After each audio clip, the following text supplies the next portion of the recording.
come give me a hug. Getting rough, you can find me in the club. Bottle full of bug, mama, I got what you need if you need to fill the buzz. I'm into having sex, I ain't into making love. So come give me a hug, getting rough. When I pull up out front, you see the Benz on dub. When I roll 20 deep, so it's drama in the club. Now that I roll with Dre, everybody show me love. Can you sell like them the niggas? When it be love, homie ain't nothing changed. Roll down, cheese up. I see exhibit in the cutting, man, rolling trees up. If you watch how I move, you stick before I play up here. Hey, it's Red Rocker Sammy Hagar. I am fired up, baby, about my new weekend show. It's called Sammy Hagar's Top Rock Countdown.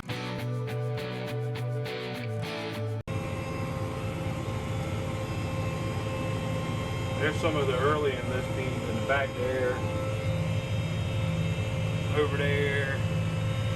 Pretty much the whole back of this farm. There's my brother. I think he's caught up with him now. So it's a waiting game. Let him get some more sludge down and he'll get rolling. I can do up to, I think you can see where I can go up to. See the trucks are rolling. They're rolling in there to the tanker.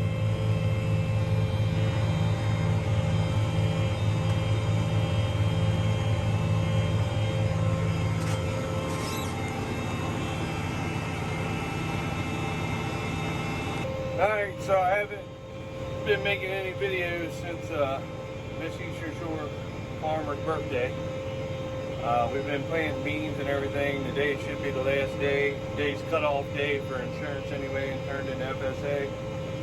So I am finishing up the last 47 acres. I had to run all the plenish out. We had some bottoms because we've been getting like 4 inches of rain here, 3 inches of rain there. And I did have some bottoms that wasn't coming up very good, so I went ahead and ran those beans out there. So I had to switch over to enlist beans. We planted enlist beans on this farm. It's the same farm where we planted the decob corn. So I planted the enlist beans earlier back here, and they actually look pretty good, I think.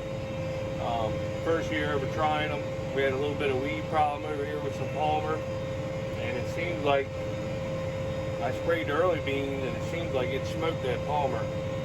So they actually work pretty good.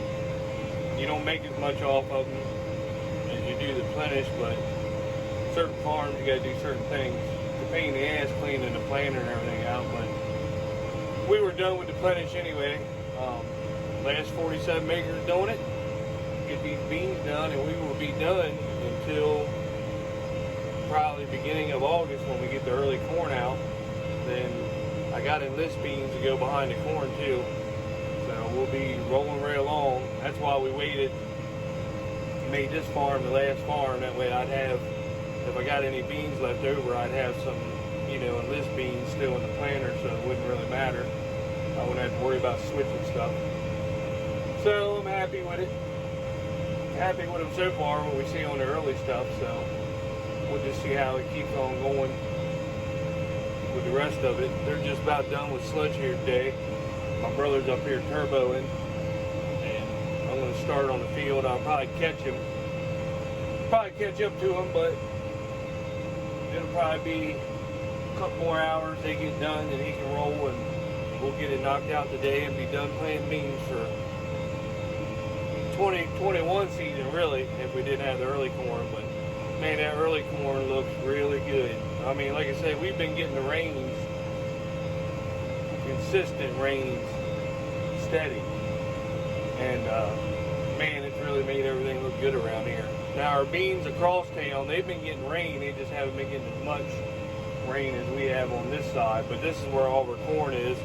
The beans still look really good over there, our early beans.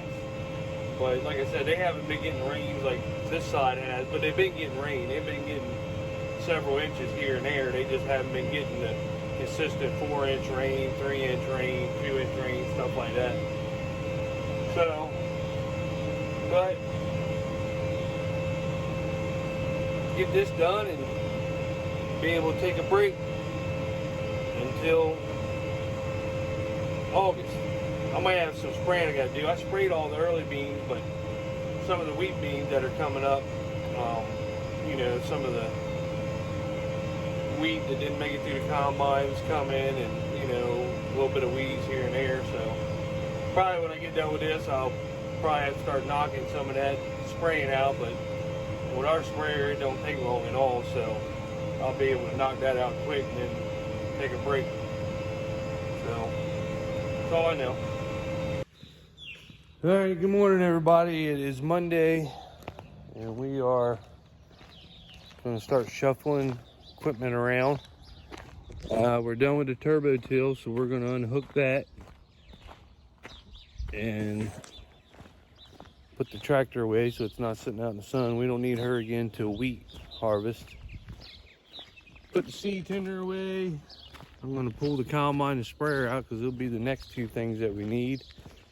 Back the planter and tractor in there, and just have that ready to go after the corn harvest, the early corn.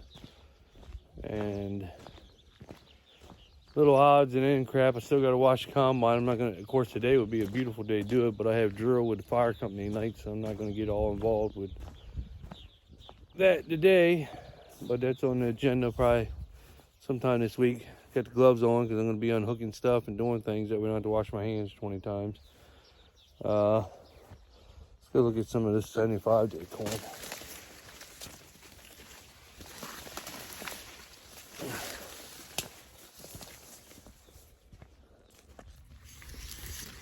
See what it looks like in here. This is eye level right here. So that's pretty good, I'd say, for some 75-day corn. It's got good looking ears and everything on it.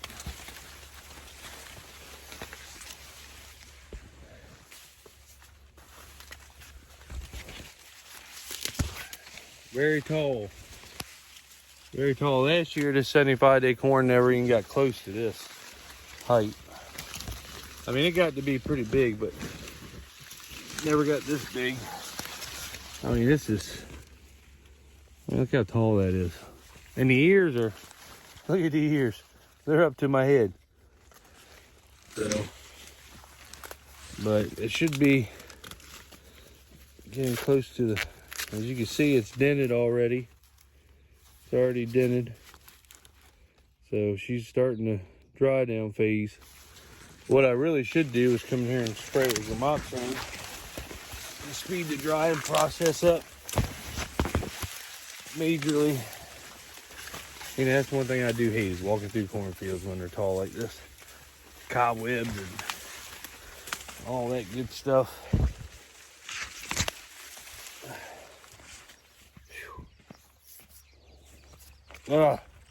That's why I don't show you all a bunch of walking through cornfields. I can't stand the cobwebs. Ugh.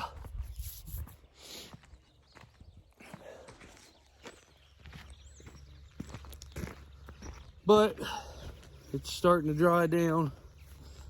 I need it to go a little bit quicker, but it's denting pretty good, so it won't be too long. Look at this one right here. 1, 2, 3. 3 big ears on one stalk. We've had rain. We just got another 2 inches night before last. What's the day? Saturday night. Just got another 2 inches Saturday night. So, and that's on top of like the 3 we had and the 4 that we had. And I mean, if you look though, I mean the ears are, I mean they're decent ears.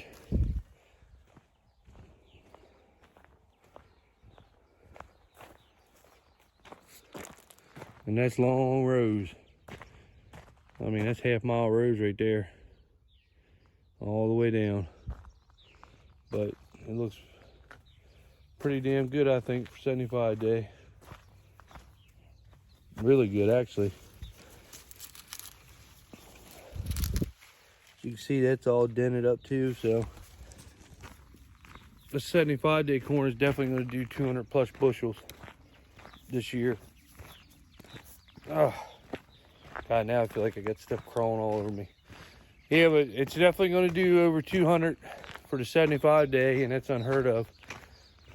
I do wish I put a little bit more nitrogen on it, but you can see though, there's no there's none of my bonnet leaves. That's a wet spot right there. That's why it's short, but you can see all the corn back there and all the corn all the way down. There's no nitrogen deficiency, so I actually put the proper amount on. But you know, sometimes with this rain that we had, I wish you didn't know we were going to have this much rain, but I do wish we had boosted it up a little teeny bit. Now knowing that we had the rain, but it's going to do over 200 easy. And our later corn, I mean, this corn's got some really decent sized ears on it, and our later corn is, I mean, it's just impressive. I mean, not just the height of it, but the ear size is just, I mean, fat, long. I mean, it's really, I mean, I'm impressed with this year. I was talking to our chemical seed salesman, Josh, the other day, and he said he's really excited to see what's going on this year, what's going to happen with everything. Of course, he's a decob salesman. We buy all of our Pioneer, and we plant most Pioneer somewhere else, but from another guy. But Josh wants to ride this year because he wants to test his corn, especially where it's been such a good year with the rain and everything. He wants to test his corn against Pioneer, and he swears that we'll be planting all decob next year, but I don't think so. So, and I think as far as Pioneer goes, or early corn like we do, I think he said their decob corn only goes down to 89 day or something like that, 89 or 90 day corn or something like that. And I need a little bit earlier corn than that to get this to work. But it looks, I mean, I'm very impressed with it. We got the airplanes are supposed to be landing on our runway here today or tomorrow or something like that to start putting fungicide on our long season corn. We're gonna do that this year just because it looks so good. I don't know why they're not here doing it now, but I guess they know what they're doing. I texted them Saturday and told them they need to get here and get it done. But I guess they know, apparently. So that'll be in the works. Other than that, getting the trucks ready, the hoppers ready.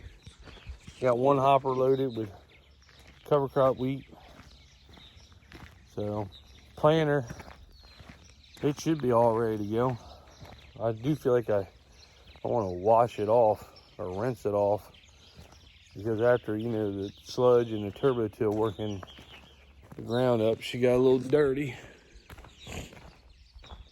I would like to give her just a little clean job, just rinse her off a little bit, but everything's working good on her. Definitely gonna wash my tractor off.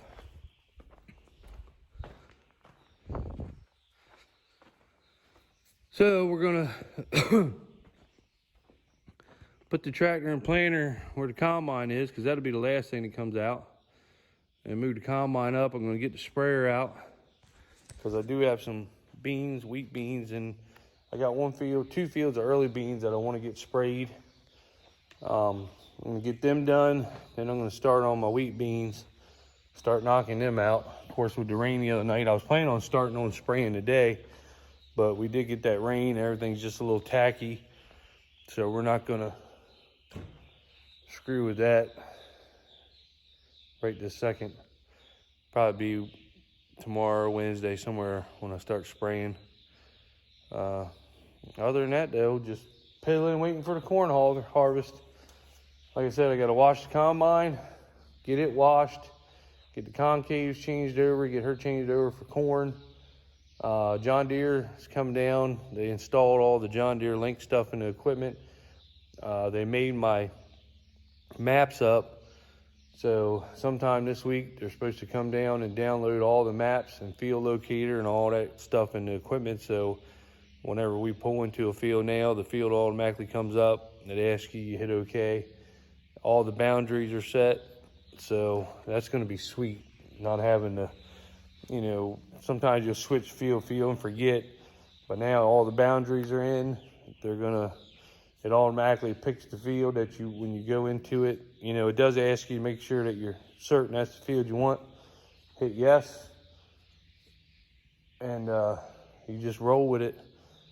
We did get the bill for the combine for them coming out, And I am a little upset about that. It was $933 for them to get the combine adjusted right. That doesn't sound like much, but it is after we paid for it 3 times, it feels like, because the parts were $11. The labor was $900. 900 and some dollars. $15 or $20 or something like that. That just shows you what the markup is on labor. When we got the combine, we had a problem with the auger. He fixed that finally. This would be the 3rd season with her. They fixed it before, never fixed it right. Let's see, what else did they do? They pulled the ass end out of her 3 times. 1 time was for the PIP. They were supposed to put it back in. They didn't have all the full parts, so they put the old stuff back in, knowing that it wasn't going to hold up. Come to find out, it cracked again. Had to pull the whole ass end out again. And then granted that we were helping them. And it's not my job to do their job, but we were helping them get it done. So they pulled the ass end out again, put the stuff in it, the right stuff in it, bolted it up. The 3rd time, they wanted to check to make sure it was holding up, so we helped them pull everything out again. Well, come to find out, every time they pulled it out, they broke the wires. Nothing was working in the back. They never came back and calibrated anything. So this is why we switched mechanics. Now, granted, we had to just pay the $900 and some dollars. Did it get fixed? Yes, it got fixed. But John Deere should have covered this, because it was on them to fix this combine right from the get-go. And what about our time helping them pull it out 3 times? Somebody should be paying us, or that we should get a deduction for helping these mechanics do all this crap. But anyway, it's fixed now. Thing I'm mad about is John Deere let their mechanics get away with it for 3 seasons, never fixing it, never calibrating it, never doing it the way it was supposed to be done. So that's just what you get with some companies. That's why I'm so hard on companies on here, because things cost so much money, and yet we continue having to pay for their screw-ups, their lack of their employees doing their job. The guy that comes out here now, he gets the shit done. Yes. Do we have to pay? Yes. But he comes out here and fixes the shit the right way, the way it's supposed to be. And he'll see shit that I don't see. And he doesn't say, oh, we'll get that later. He's right on it. Fixes it right then. You got to pay? Yeah, you got to pay. But my thing is, we shouldn't have had to pay for 90% of that $900 and some dollars, because it should have been fixed in the first place. So that's just how it is. Anyway, I'm going to start moving stuff around, getting stuff done. I will see you all. If you like the video, subscribe. Thumbs up. See you.